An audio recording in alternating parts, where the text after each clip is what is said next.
Olá, seja muito bem-vindo novamente a mais um vídeo aqui do nosso canal A Luz da Bíblia.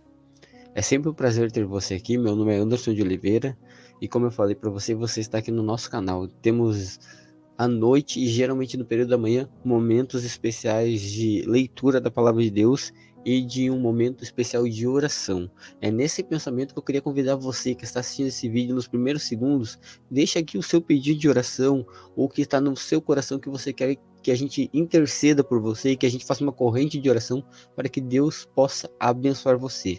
Só você e Deus sabe o que está no seu coração, mas a gente entende que a oração é uma ferramenta poderosa para Deus abençoar vidas, e Ele quer abençoar a sua vida, e a gente quer orar junto, porque orando junto, a oração é mais forte, e a gente pode abençoar e ajudar a outra pessoa que precisa, fazendo uma bela e forte corrente de oração, intercedendo e clamando que Deus intervenha no seu poder e na sua graça, Ele sim vai fazer as grandes coisas e obras em nossa vida.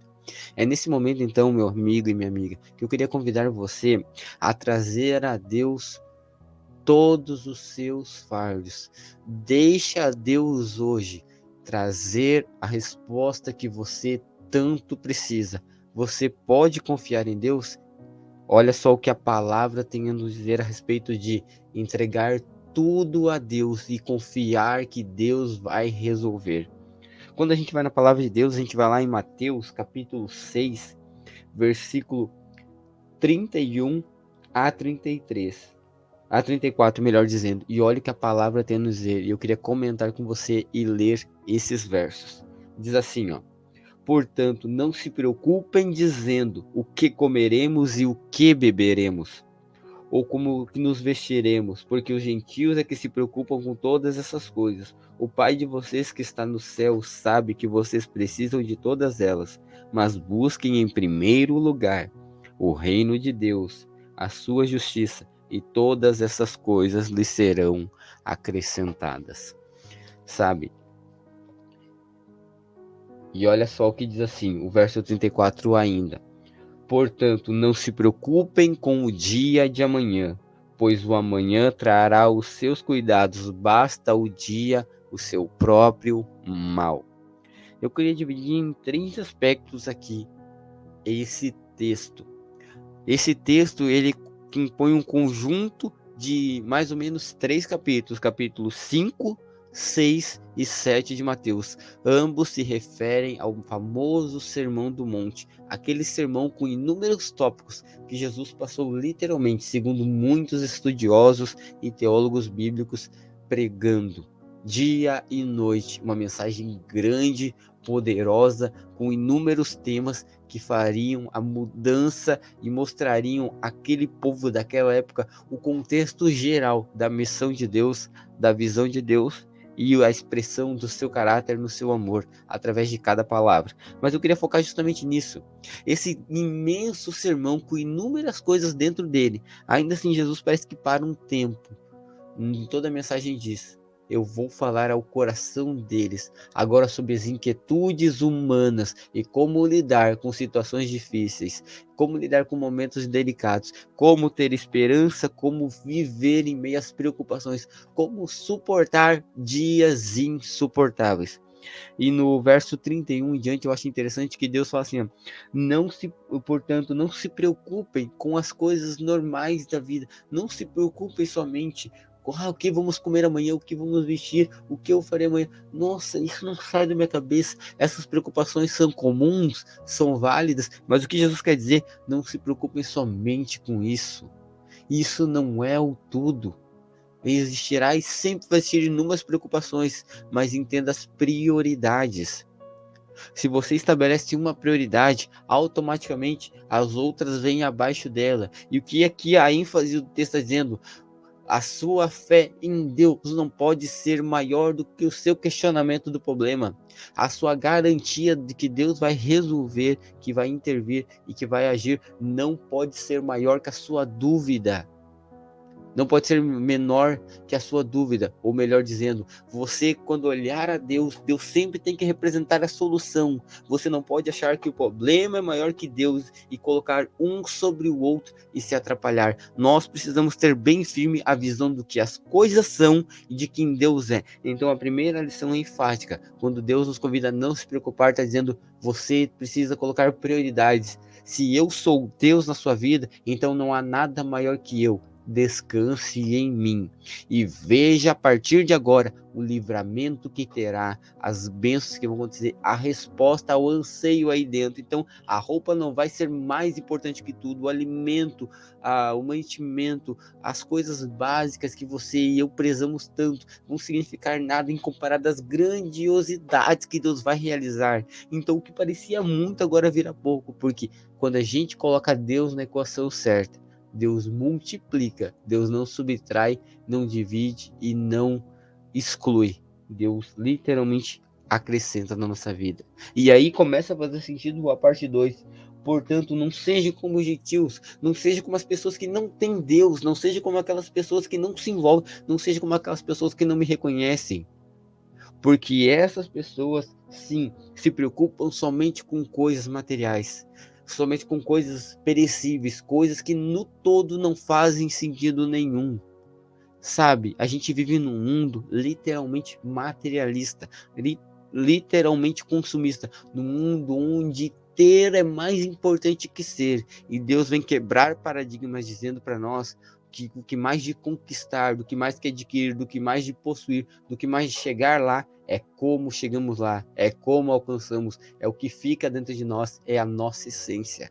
Deus está dizendo para a gente preservar, para a gente colocar o centro de tudo, para a gente estabelecer os pilares da nossa vida, da nossa fé, porque quando vierem os dias difíceis, a estrutura vai aguentar. Deus está dizendo para você justamente o que não fazer. Não focar em coisas perecíveis, em coisas facilmente quebradas, facilmente destruídas, facilmente transformadas em nada. Mas quando Deus nos convida a termos um olhar de fé, colocarmos as coisas na prateleira certa, colocando sempre Deus como sendo a estrutura, a coluna, a sustentação, as outras coisas se encaixam. Se for para a honra e glória de Deus, sim, isso vai acontecer na sua vida. Se for também para a honra e glória de Deus, talvez não vai acontecer na sua vida. Se você sonha que esse seja o seu caminho, se Deus achar que não é válido para a sua vida, Ele não vai abrir esse caminho. Mas se Deus julgar que é importante na sua vida, vai abrir a janela. Mas você precisa entender que todo momento e todo tempo é Deus. Deus não pode ser somente Deus quando te dá o que você quer. E pode ser um Deus ruim, Deus não existe, Deus tirano, aquele Deus fantasia que na vida real não funciona quando não te dá. Nós não podemos aplaudir quando conseguimos as coisas de Deus e ficar emburrados, mimados quando não ganhamos. Nós precisamos entender o porquê das coisas de Deus. Quando a gente coloca Deus na equação, a gente vê as prioridades de Deus. Às vezes nós estamos achando que aquela coisa tão simples, aquela coisa sem sentido, que parece o tudo para mim, na verdade não é um nada, porque Deus conhece todas as coisas, Deus está preocupado com verdadeiramente a essência daquilo que me mantém. E às vezes Deus sim, muitas vezes vai dizer não para coisas supérfluas, para acrescentar qualidade, para acrescentar respostas, para acrescentar literalmente uma transformação, uma redenção, uma restauração na minha vida. E quando a gente avança agora no contexto, a gente entra na parte fundamental de tudo isso. Não basta mostrar que as pequenas coisas da vida são simples, não basta mostrar que temos que colocar Deus em primeiro, mas nós precisamos executar agora o padrão de Deus na nossa vida, que é o quê? Buscar então em primeiro lugar o reino de Deus, a sua justiça. Buscar Deus, buscar as coisas eternas, buscar o conhecimento espiritual, buscar se envolver e se relacionar com o dono da bênção. Quantas pessoas não estão por aí em filas, em locais lotados, clamando e gritando por Jesus, mas o Jesus que dá o milagre, o Jesus que responde a uma oração, o Jesus que naquele momento fala para te levanta e ande, porque no mundo que a gente vive hoje, existem dois tipos, literalmente, de adoradores, os que adoram a bênção e os que adoram o dono da bênção. E Deus justamente nos convida a adorarmos o dono da bênção, porque a bênção de Deus sempre nós teremos, mas o relacionamento só vem com você dar créditos e valorizar quem realmente merece. Eu e você, muitas vezes, gastamos mais tempo exaltando a bênção do que reconhecendo quem Deus. E aqui na palavra de Deus é bem fácil, é buscar em primeiro lugar, primeiro, tudo na vida é Deus. A sua justiça, caráter de Deus e todas as outras coisas serão acrescentadas. Quer dizer que se eu reconheço Deus, se eu busco Deus, se eu respeito Deus, se eu me entrego a Deus, se eu me envolvo com Deus, se eu aceito Jesus, Ele vai acrescentar, vai multiplicar os meus sonhos, os meus desejos, os meus anseios, a minha vida. Por isso é um gesto de reconhecimento. Jesus não nos dá nada simplesmente porque tem que dar. A bênção nunca é maior do que o dono da bênção. Temos que entender que no contexto de quando somos abençoados, é um retrospecto muitas vezes da vontade que Deus tem de abençoar a nossa vida, mas em contrapartida, nossa resposta, como eu sempre digo, poder divino e esforço humano, ambos andam juntos. Então, mais do que receber a bênção, é o compreender que me deu e o envolvimento com Deus, nos planos de Deus, no propósito eterno para a nossa vida, para a nossa salvação, faz toda a diferença nos passos que nós damos e no dia a dia, reescrevendo a história das nossas vidas. Mas o último passo e fundamental e menos indispensável, mas eu coloco como um dos principais, é isso.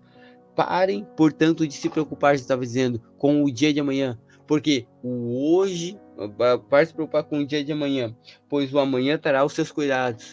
E o que acrescenta mais? Basta ao dia o seu próprio mal. Sabe o que Jesus está falando? Pare de viver o mês de agosto, setembro de 2025, 27, 30. Você está vivendo o agora. Se preocupe com o dia de hoje. O que você tem feito, o que você tem buscado em Deus, o que você tem entregado a Jesus, como você tem se relacionado com Jesus no dia de hoje, o que o Senhor pode, deve e você almeja que Ele faça na sua vida. Deus tem grandes planos para mim e para você. Deus quer hoje mostrar para você que nesse exato momento, nessa exata hora, nesse exato segundo que você está assistindo esse vídeo, você é prioridade para Deus. E é nessa hora, nesse momento que Deus está literalmente agindo em direção à sua vida. Não amanhã ou depois, porque o amanhã trará o seu próprio mal. E é hoje que o Senhor quer falar ao seu coração. Você tem ouvido a sua voz? Queria convidar você a entregar sem reservas, a entregar sem medo, a entregar sem receios a Jesus, a o Deus que fez tudo, que pôde para nos dar tudo que tinha em resposta ao nosso coração, em resposta ao nosso amor, em resposta à oportunidade que nós tínhamos de ser resgatados do nosso pecado. Queria convidar você a fechar os seus olhos e nesse momento vamos orar? Senhor Deus, Pai querido, Pai amado, abençoe a vida desse servo, dessa serva, desse teu filho, que assiste agora esse vídeo, que eles possam entregar sem reserva, sem medo e sem, literalmente, frustração e decepção, mas confiando que na tua graça e no teu poder, porque quando colocamos Jesus por primeiro, Jesus como o todo, Jesus como o centro da nossa vida, as coisas mudam, a nossa vida tem uma nova perspectiva e as respostas em ti são respondidas. Abençoe a vida, o lar de quem quer que seja, que assistiu ou vai assistir esse conteúdo, que a tua mensagem se fortaleça, crie raízes, que a gente possa reconhecer as tuas bênçãos e se envolver com o dono da bênção. Te pedimos e clamamos por Jesus. Amém. Que Deus abençoe grandemente você. Até o próximo vídeo. Amém.